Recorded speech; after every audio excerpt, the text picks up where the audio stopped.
we're not serious about it. Okay, I guess I'm the only thing between us and lunch, right? Yeah. I agree entirely that I don't like the word UN peacekeeping operations. Just let me read a quick quote. A multinational intervention endowed with international legitimacy whose aim is to prevent conflict, to reestablish, maintain, stabilize, consolidate, or impose peace through the deployment of military, police, or civilian personnel. That's actually Jocelyn's definition of a peace operation. Right. And I'm absolutely on side with him that we need to get away from that expression peacekeeping and talk about peace operations. It's the whole spectrum. Or military operations. Or actually, when I read that statement, it reads like how I describe what we call in the Army full spectrum operations. It's the whole gamut. Yeah. And you need to have all those tools at your, you need to have all those levers in your hands when you go into one of these things.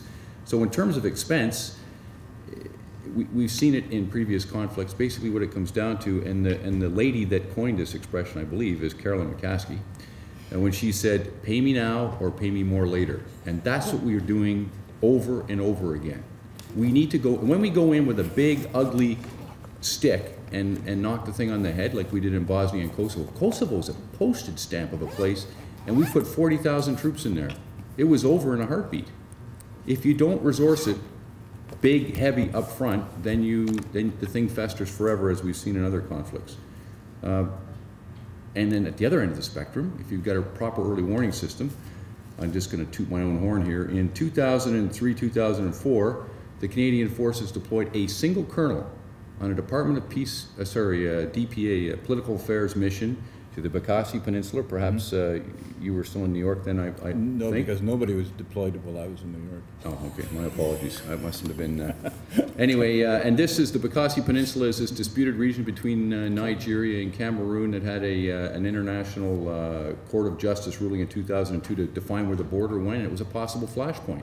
And there was a DPA mission that went there and sorted it all out. And our contribution was a colonel.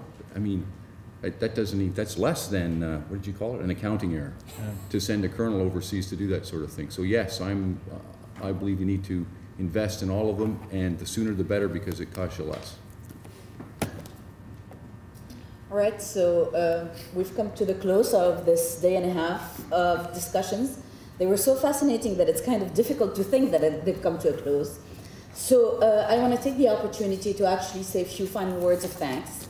And I'm going to say them in French, because at this point, I'm not the liaison anymore between the Francophone Research Network and the rest of the community.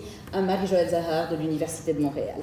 So, première chose, un grand merci à nos panélistes. Nos panélistes pour leur érudition, pour leur expérience et pour l'engagement avec lesquels ils ont partagé ces deux choses avec nous. Deuxièmement, aux personnes et aux institutions qui ont rendu cet événement possible. Le CERIUM, bien sûr, le Centre d'études de paix et sécurité internationale de l'Université de Montréal et de l'Université McGill, le Centre d'études de politique étrangère et de sécurité de l'UQAM et de Concordia, le Forum sur la sécurité et la défense du ministère de la Défense nationale.